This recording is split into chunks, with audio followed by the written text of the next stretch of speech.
Senate will come back to order. Majority Leader Moreno. Thank you, Mr. President. I move that the Senate proceed out of order for consideration of resolutions. Members, we are on consideration of resolutions. The motion is to proceed out of order for the consideration of resolutions. All those in favor say aye. Opposed, no. The ayes have it. The motion is adopted. We will proceed out of order. Consideration of resolutions. Will the clerk please read the title to Senate Joint Resolution 008? Senate Joint Resolution 008, Senators Zenzinger and Janal, Representatives Byrd and Evans, concerning declaring the week of May 12th through 16th, 2023 as Police Week, and in connection therewith, declaring May 15th, 2023 as Peace Officers Memorial Day. Senator Zenzinger. Thank you, Mr. President. Members, this is our Senate Joint Resolution 8 to honor our Police Week Memorial. And I would ask that Ms. Cole please read the resolution, including selected portions. Will the clerk please read the selected portions? After I move it. Go ahead. I move Senate Joint Resolution 8. Will the clerk please read the selected portions of Senate Joint Resolution 8 at length? Senate Joint Resolution 8 by Senators Zenzinger and Janal and Representatives Byrd and Evans, concerning declaring the week of May 12th through 16th, 2023 as Police Week, and in connection therewith, declaring May 15th, 2023 as Peace Officers Memorial Day. Whereas Congress and the President of the United States have designated May 15th as Peace Officers Memorial Day and the week in which it falls as National Police Week, and whereas the members of the law enforcement agencies within the state of Colorado play an essential role in safeguarding the rights and freedoms of the citizens of the state of Colorado, and whereas it is important that all citizens of Colorado know and understand the duties, responsibilities, and challenges of their peace officers, and whereas it is important that peace officers throughout Colorado recognize their duty to serve the people of this state by safeguarding life and property, protecting citizens against violence, disorder, and deception, and protecting the weak against oppression or intimidation. And whereas the law enforcement agencies within the state of Colorado have grown to be modern and professional agencies that unceasingly provide a vital public service, and whereas it is fitting and appropriate for the citizens of Colorado to join together in commemorating peace officers, past and present, who by their faithful and loyal devotion to their responsibilities have rendered a dedicated service to their community, and in doing so have established for themselves an enviable and enduring reputation for preserving the rights and security of all citizens. Now, therefore, be it resolved by the Senate of the 73rd General Assembly of the State of Colorado, the House of Representatives concurring herein, 1, that we, the members of the General Assembly, hereby proclaim the week commencing May 12, 2023, as Police Week in Colorado, in recognition of peace officers' efforts in safeguarding the citizens of Colorado, and call upon all citizens of the state and upon all patriotic, civic, and educational organizations to observe Police Week. And 2, that we hereby proclaim the day of May 15, 2023 as Peace Officers Memorial Day in recognition of those officers who, through their courageous deeds, have made the supreme sacrifice or who have been disabled in the line of duty, and call upon the citizens of Colorado to recognize and participate in the observance of this worthy occasion. Will the clerk please add Senators Fields, Mullica, and Finberg to the roll? Is there any discussion? Senator Janal. Thank you, Mr. President. Members, please be seated. First, I want to thank Lead Chaplain Barganier from the Aurora Police Department. Please stand, Chaplain. And also, I'd like to acknowledge the Aurora Police Department Division Chief Chris Jewell, Chief here, as well as the Colorado State Patrol Lieutenant Colonel Barry Bratt, the chair of the Colorado Law Enforcement Memorial, Tim Lambert, Adams County Sheriff Office, who will be our bugler at the end of the ceremony, and also Officer Jenny Paddock from the Boulder Police Department. She is part of the Police Unity Tour. We Ride for Those Who Died, the National Law Enforcement Memorial in Washington, D.C. Thank you all for being here today. I rise in strong support for SJR 008. It's truly an honor to be doing this resolution today. I speak as the daughter of a veteran police officer, and also for all the families and for the officers with a loved one who is dedicated to law enforcement. One of the issues a police officer's family has to deal with is the question of whether or not their husband or wife or father or mother is going to come home each day. And to this day, I remember I was about 4 or 5 years old. My mother and I would always wave and blow kisses to my father from the dining room window when he drove out the driveway on his way to work. And I recall vividly, for some reason, I looked over at my mother and she was crying.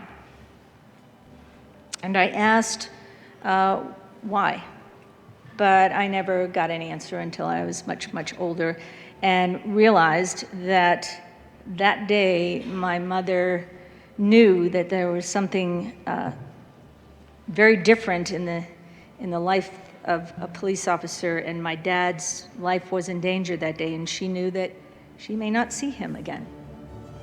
But I never realized why those tears were shed at that point at a very young age. While accidents and tragedies occur every day that affect people and families of all professions, law enforcement families are different in that they watch their loved one put on the uniform and knowingly and willingly walk into uncertain danger every day for work. For most, the news of an officer being injured or killed in the line of duty is another sad story in the paper. Disturbing, yes, but something easily forgotten once the news cycle winds down. But not to all who are here today or who are listening in for this resolution. For officers' families, it's another stark reminder of the last time they kissed their loved one goodbye, and may really have been that last time. And that's where I know my mom was that day, a long time ago. Crime doesn't sleep, and so someone has to patrol the streets 24/7. For most departments, like my dad's, this usually means alternating shifts, rotating days off. Alternating shifts were 7 to 3, 3 to 11, 11 to 7, graveyard shift. He only got weekends off every 3 months or so, and the same was true whatever shift he worked, day, night, in between. And for many officers and their families, you can forget about holidays. Even many veteran officers like my dad needed to help make ends meet and choose to work holidays to take advantage of opportunities for holiday pay. My dad even worked extra jobs after working a full shift: concerts, special events, parades, funerals, and yes, traffic control when needed. That means families will spend a lot of birthdays, a lot of holidays, and kids' events alone. When my dad worked the different shifts, I felt like, especially the second and the third shifts, I felt like he was gone all the time. He slept while everyone else was awake and working while everyone else was asleep. Officers on duty experience a wide range of stressors throughout their day. Some days, Dad would come home and hold me really tight. I remember that too.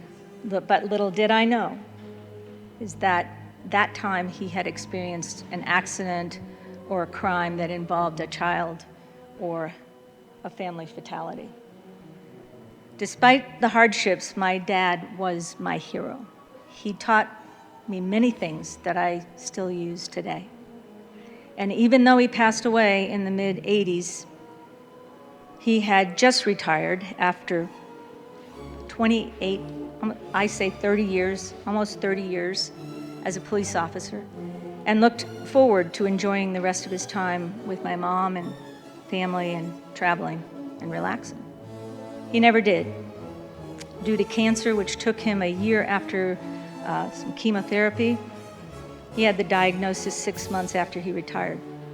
And when he passed, our family lost our strength, the person who held the family together and was respected by so many people. All flags in Manchester, New Hampshire, where we lived, were at half-staff, ordered by the police chief and the mayor. The church was packed for his funeral. I never knew my father had so many friends. Standing room only. I had no idea how my dad touched so many lives in my home city. He was a friend to so many people and cared so much about people. I always felt safe knowing that he was there to protect us, and he was there for others to do whatever it took to keep the neighborhood and others safe. I couldn't be more proud to be the daughter of a police officer. Police are truly public servants. I was fortunate that I and my family never had to have that knock on the door to tell us that one of our loved one had died. Police and police families will always be a part of my family, and you are in my heart and prayers. And even though it's been many years, Dad, since I've seen and talked to you, I miss you every day. And thank you for listening to the life of a police officer. It's my honor to be here today. Senator Zenzinger. Thank you, Mr. President. Again, the city of Arvada is bereft again. I come before you once more, searching for words for the inexpressible. This is the second year that Arvada has buried a son. This compounding of grief, which my friends from El Paso know, that body blow, the knockout punch, it is too soon and it is too much. You might remember how last year I spoke of a man that I admired who put himself between madness and our community. We continue to grieve the loss of Officer Gordon Beasley, who only the year prior was killed in the line of duty. And while we were still grieving, we got the news that it happened again. Arvada is a place of art and commerce, and we are a place of love and families. We are parks and playgrounds with good neighbors and good people. And our hearts are strong, but our hearts are bruised once more. Officer Dylan Vakoff put himself between madness and our safety. But this time, the madness was more than a single man, and Officer Vakoff was killed while rushing to assist in a domestic dispute over 2 children. People on multiple sides fell into an escalating brawl, and Officer Vakoff responded like a fireman to a blaze, and he saved people that day. Officer Vakoff had a Bible verse, and you heard it in our opening prayer today. He had this Bible verse tattooed on his arm. Greater love has no one than this, to lay down one's life for one's friends. When Gordon Beasley died, I mourned the loss of a friend who had proven his worth for more than 51 years. It was a cruel end to a caring life. Michael Vakoff was 27. He had already proven so much, but imagine what he was going to be. He served our country for 6 years in the Air Force before coming home to Arvada. Here he again proved his bravery, his compassion, and his service, but there was still so much more. He was training to be a SWAT officer, and he was building a life with a woman that he loved. I hope that in the city I love, in the safety he protected, that we can honor his memory and its meaning by supporting the heroes who protected us today and who risked everything to save their lives, to save our lives. Today we have some special guests with us from the City of Arvada Police Department. I'd like to recognize first Deputy Chief Todd Reeds, Sergeant Kate Herlinger, Detective Julie Glynn, and Public Information Officer Chase Amos. I hope you will give them your welcome.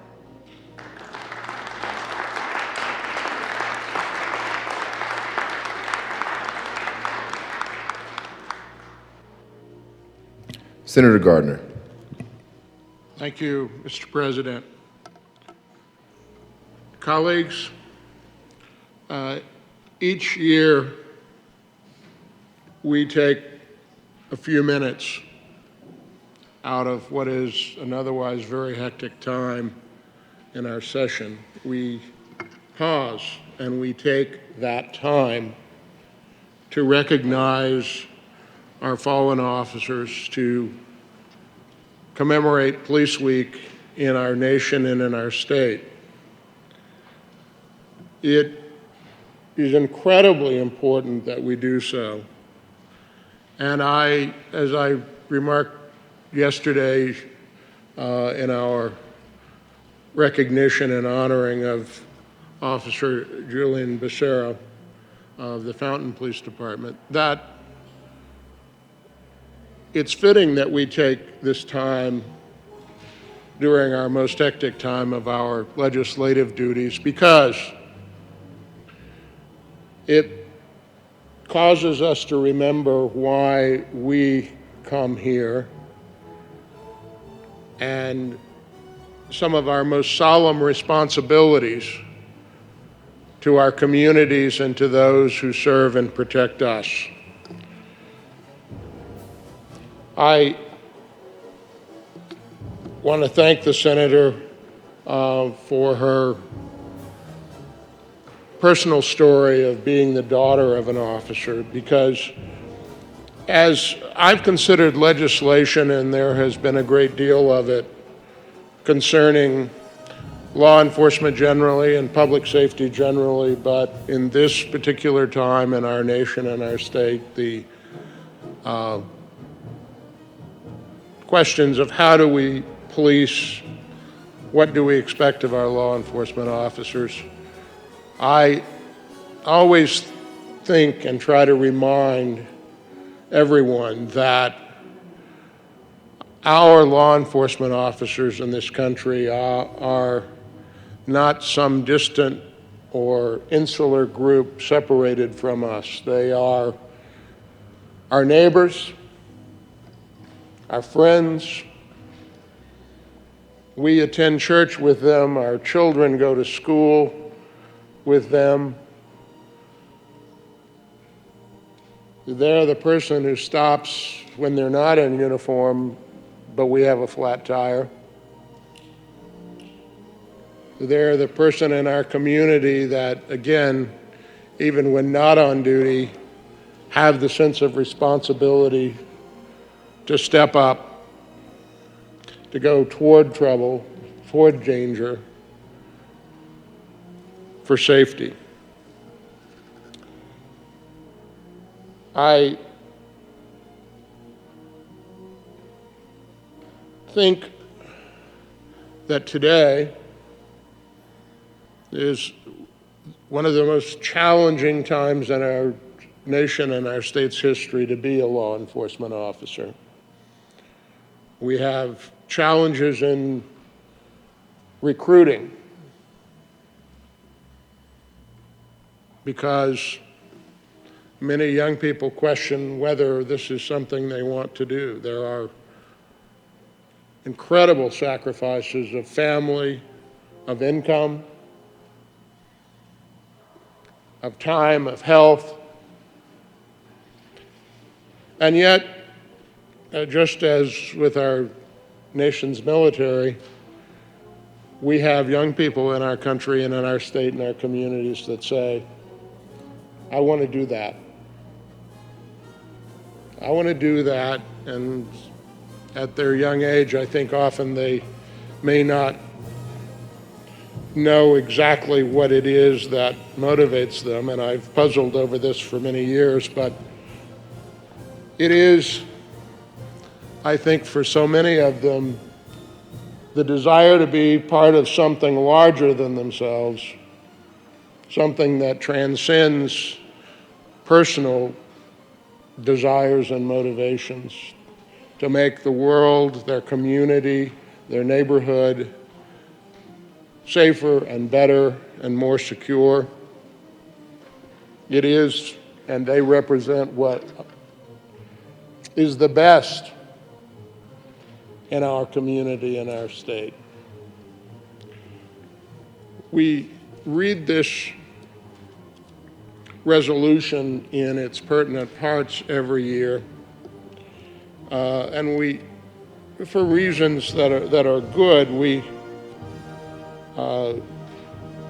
take a pass on several pages, but I encourage you sometime today, if you haven't already, to reach over in your file cabinet or go to your laptop and get SJR 23008 out. There are 377 names in our state's history. Each of them tell a story. I always, and every year, look for the name, and my friends from El Paso County will know and understand this. I always look for the name of Mark Dabbling. There's a street in Colorado Springs named for Officer Mark Dabbling, and a lot of people new to our community as we grow have no idea, and occasionally I ask someone, do you know why it's named for Mark Dabbling? A Colorado Springs police officer who made a routine traffic stop in the early 80s. It was a routine traffic stop. I think it was on a suspected warrant, but nevertheless, he was met with gunfire. And in that era, in Colorado Springs, that was astounding. Unfortunately, less so today, I think, in our state. We have two names from El Paso County this year.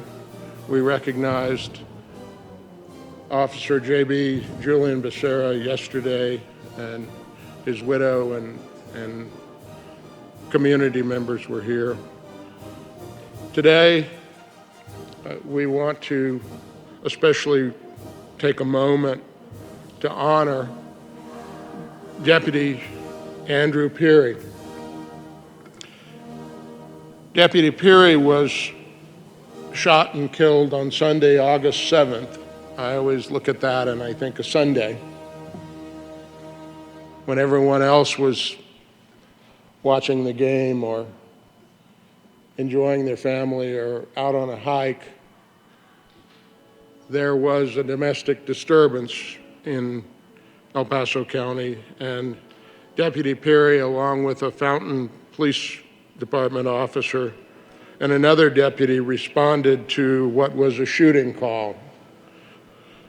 When they arrived, immediately they were met with gunfire before even having a chance to really assess the situation. Deputy Peary was transported to Memorial Hospital, where just 3 hours later he succumbed to his wounds. That kind of a call is a thing that people who don't understand the work of law enforcement officers sometimes don't realize is that domestic call, that routine traffic stop, every one of these encounters, the variety of them, and the majority of them are just routine encounters. But every day when our law enforcement officers dress and put on their badge. I have always said when we consider legislation about how we police, don't ever forget that there's a spouse or a child, a mother, a family member who says to them, you know, I don't care what happens out there today, tonight, I want you to come home. Come home.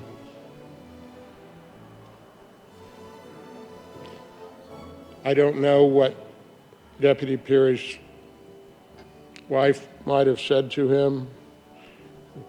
He left a wife and 2 children, but I'm sure on that day, their hearts were, come home. And in doing his duty, he was shot and killed. The community outpouring for Deputy Peary, I remember it well, last August, was and throughout the state, and it's gratifying. Hundreds of officers.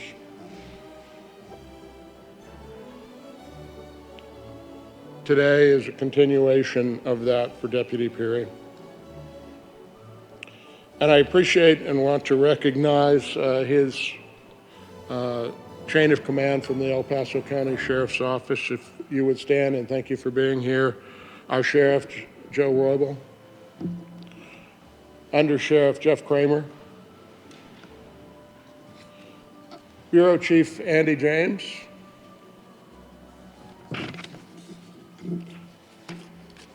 Commander Chris Gonzalez. And Lieutenant James Vidmar, liaison to the family. I know that that is a tremendous obligation, one both that is a heavy burden and yet a great privilege for you, Lieutenant.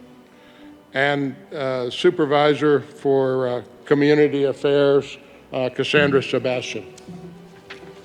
Thank you for being here.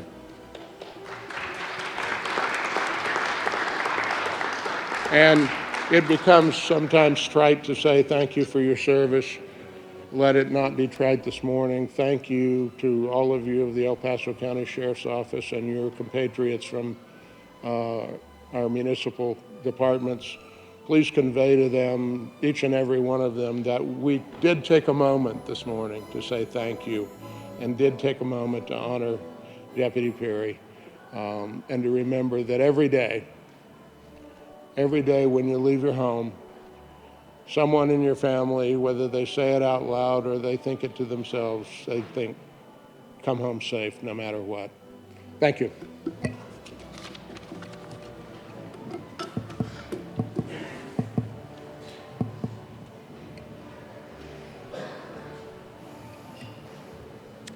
Senator Fields. Thank you, Mr. President. Good morning, colleagues, and I want to thank the sponsors for bringing this resolution. It is a time that we take out annually to celebrate police officers and fallen soldiers. It's always heavy when I see you all because I don't know the burdens of what it takes to be a law officer, to be a sheriff, to be police. The only thing I know how to do is really call 911. And when I call 911, or when I need help, I call the police. And they show up. But I don't know the burdens that it takes to be a police officer. So when I hear officer is down, it breaks my heart. Because I don't know the burdens of what it's like to respond to some of those calls with uncertainty, the long hours, dealing with COVID, dealing with those who are struggling with behavioral health or mental disorders. The stress it puts on you and your family.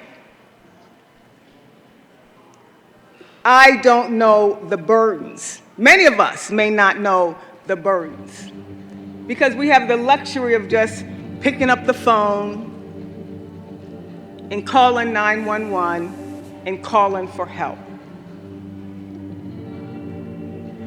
I want you to know that this body and our state appreciates and values your work and the oath of office that you took to serve and protect. We appreciate that. And every time I see you in your uniforms, I shrink a little bit. Because not everyone can step up into that role to wear the badge and to be law enforcement. You have to be courageous. And not everyone is. We just pick up the phone and we call law enforcement when we need help. So I want you to know that today we acknowledge you, we acknowledge the fallen soldiers, and every time we hear officer down, we know that that is a sacrifice for people like us that's serving our community in a very brave way. So today I honor you as my heroes. We see you all as heroes. And I will never forget any fallen officer.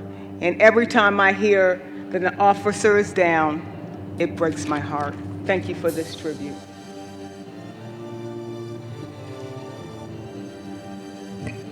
Majority Leader Moreno. Thank you, Mr. President.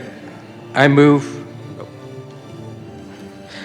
to suspend Senate Rule 31A for the purpose of allowing a former senator to address the body regarding this resolution. This takes a 2/3 vote. You have heard the motion. All those in favor say aye. Opposed, no. The ayes have it, and yeah, it depends who it is, maybe. No, just joking. The ayes have it, and that motion is adopted. The Senate will now stand in recess. Oh.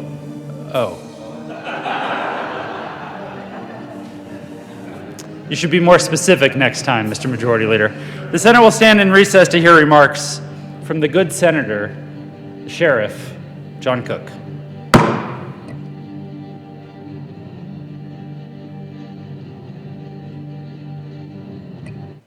Senator Cook. Thank you, Mr. President. As I was sitting back there, I was listening to the process, and I'm thinking, I'm so glad a lot of things don't change.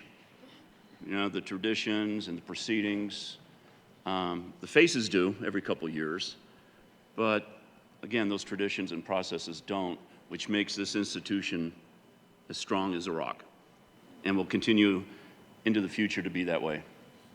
So, I want to thank Senator Zenzinger and Senator Janal for inviting me to say a few words about this special resolution that has always meant so much to me, and to thank President Fenberg for allowing me to speak today. I appreciate it. I'm honored and humbled to be back here standing in the well once again, speaking to and looking at my friends. My heart, my sympathies, and my condolences go out to the families that lost a loved one, the families, Deputy Puri and Officer Vakoff. Those same sympathies and condolences also go to the agencies and the communities that lost a dedicated and loyal peace officer. I know what it's like to lose a deputy in the line of duty. It shook me, my agency, and community to its core. However, I look at families and agencies and community, I believe as all one. I think the words are synonymous with each other. Of course, we have the nuclear family that the deputy or officers lived with and shared a life with, a family that loved them and prayed without ceasing that the day would never come when their loved one walked out the door and did not return because they laid down their lives in the line of duty. Then we have the law enforcement family, a bond between brothers and sisters, a bond forged out of duty, honor, and sacrifice. Doesn't matter if the brother or sister wears brown or blue or gray or green or black, they're all members of the same family. And lastly, we have the community family. When a deputy or police officer dies in the line of duty, a little bit of that community dies with them. Sir Robert Peel, who's credited as being the father of modern-day law enforcement and founder of the London Metropolitan Police Department, famously said, "The police are the community, and the community are the police." So when one member of law enforcement dies, we all feel it. We are honoring all three families here today for the sacrifice paid by these two brave men and all those that went before them. Support for law enforcement isn't a partisan issue, or at least it shouldn't be. That's why I want to thank the Senators Zenzinger and Ganal once again for asking me to say a few words. In addition, I thank them for continuing to recognize those who gave their lives protecting us and their communities by sponsoring this resolution. I sponsored this resolution for the 8 years that I served in the chamber, and after last year's resolution, both senators vowed to me that they would continue to recognize those who served and died. So thank you. I love you both. Thank you so much. It's funny, when I was asked if I wanted to say a few words or speak today, I was hesitant. I wasn't sure if I should, because I'm retired from law enforcement, and I no longer serve in this distinguished body. Let's face it, my time has passed, but your time hasn't. I look to all of you to support our peace officers and to protect our communities now and in the future. In the spirit of bipartisanship that got me here today, let this be the moment that support for law enforcement becomes an overwhelming bipartisan issue. Let this be the moment that support for law enforcement rings out from this chamber and into the streets of every community, every county, every city, and every town. It's no secret that crime is up. It's also no secret that morale in law enforcement is down. It's difficult to find new recruits. We're losing good cops because they don't see a future or the support they need to do their jobs, which has become more challenging. I appeal to our better angels, to my distinguished former colleagues here, to be the nation's North Star. Lead a new effort to invest in law enforcement, good law enforcement, not just with money, but with your heart. When any member of law enforcement walks out their door, they put themselves between you and anarchy, between you and the criminals, between you and a bullet. They do it for you and you and you and you and me, and for our families. Let's recognize that challenge and sacrifice, and together, let's raise the standard of law enforcement. Let's make law enforcement the desired position it once was. Invest in the future in the communities they serve. Let's invest in community policing programs and in recruitment and retention of deputies and officers. If together we can do that, we will see less crime, we will have safer streets, and we'll have fewer fallen officers. Every year for the last 2 decades, our Colorado community has suffered the heartbreak of an officer who died in the line of duty. Sadly, it has become a yearly occurrence. Every year since 2003, we have lost at least one, and in some years, multiple peace officers. Let's put together our collective bipartisan heads and reverse this trend. Let's envision 20 years or more with no deaths, no grieving families, and no agency personnel sitting in the back of the room, the back of this chamber, hearing the names of family members being read in this resolution. Let's make it happen. I know you all can do it because you're Coloradoans, and Coloradoans lead. We don't follow. In closing, I want to thank all the men and women serving right now, protecting us, our families, and our communities. I also want to thank the unsung heroes of law enforcement, the families themselves, the wives, the husbands, the children, the moms and dads who support their loved ones who wear the badge. You know, every year we honor the Gold Star families here in this chamber, as we should. But today I want to honor the law enforcement Gold Star families and say, you are special, you are brave, you are cherished, and you are not forgotten. God bless you. God bless this chamber, and God bless law enforcement, and God bless Colorado. Thank you, Mr. President.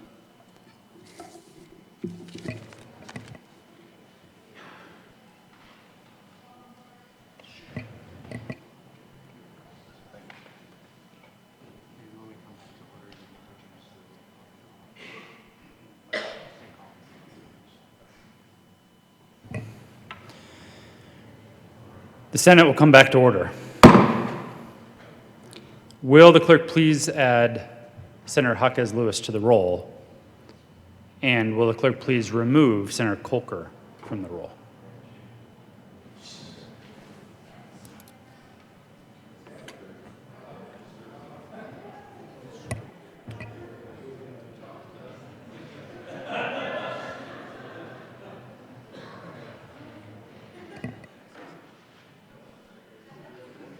Senator Priola. Thank you, Mr. President. Members, I rise in support of this resolution. I was moved to come down here and speak because it reminded me of some good work that myself and the good senator from Westminster and Broomfield did a number of years ago about Officer Gum, who fell in the line of duty in Adams County in 2020.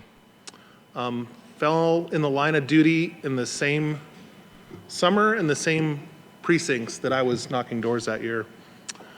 But the good work we did was we named a state highway after him, and I am often reminded, as I'm sure many of the citizens of Adams County are reminded, of his sacrifice.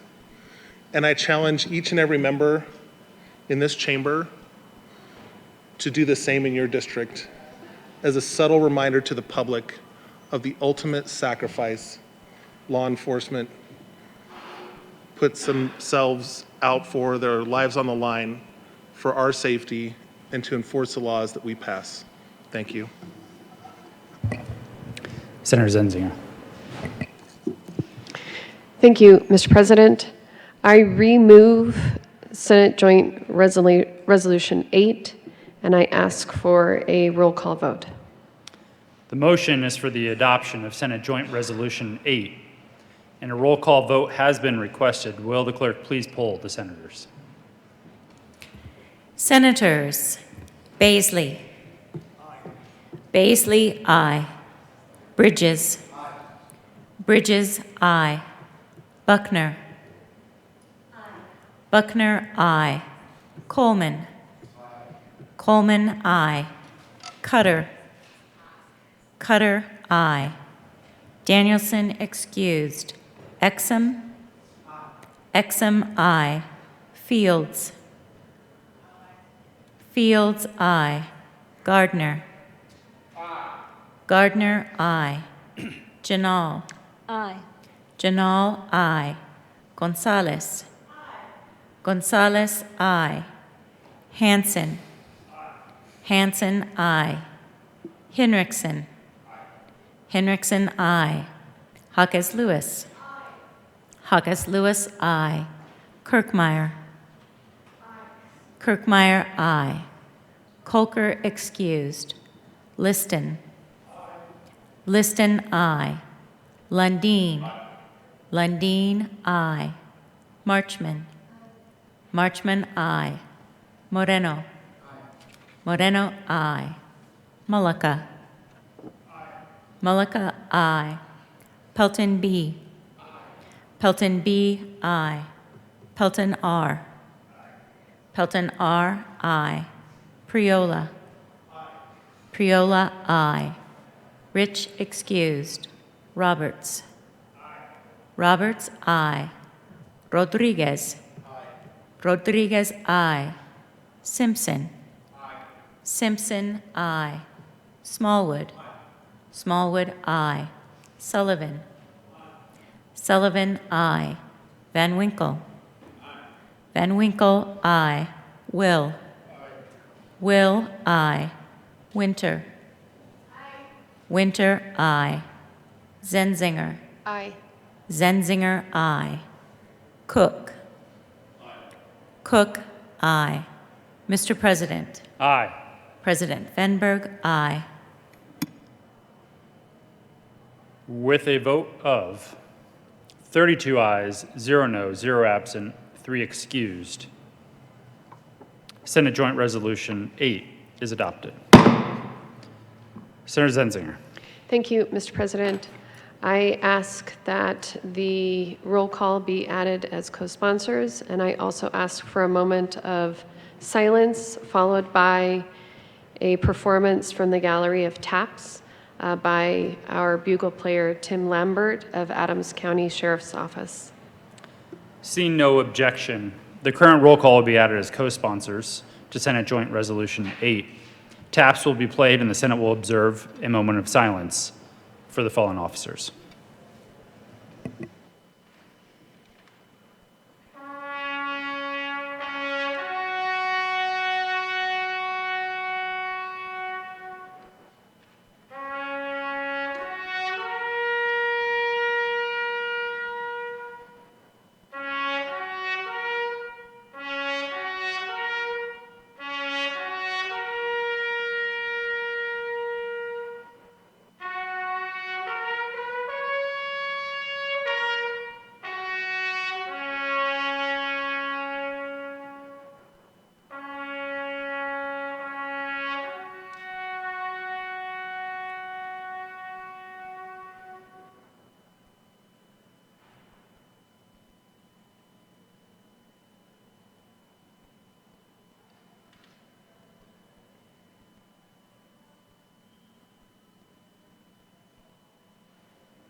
Thank you, Mr. President. Thank you. The Senate will stand in a brief recess to greet our guests.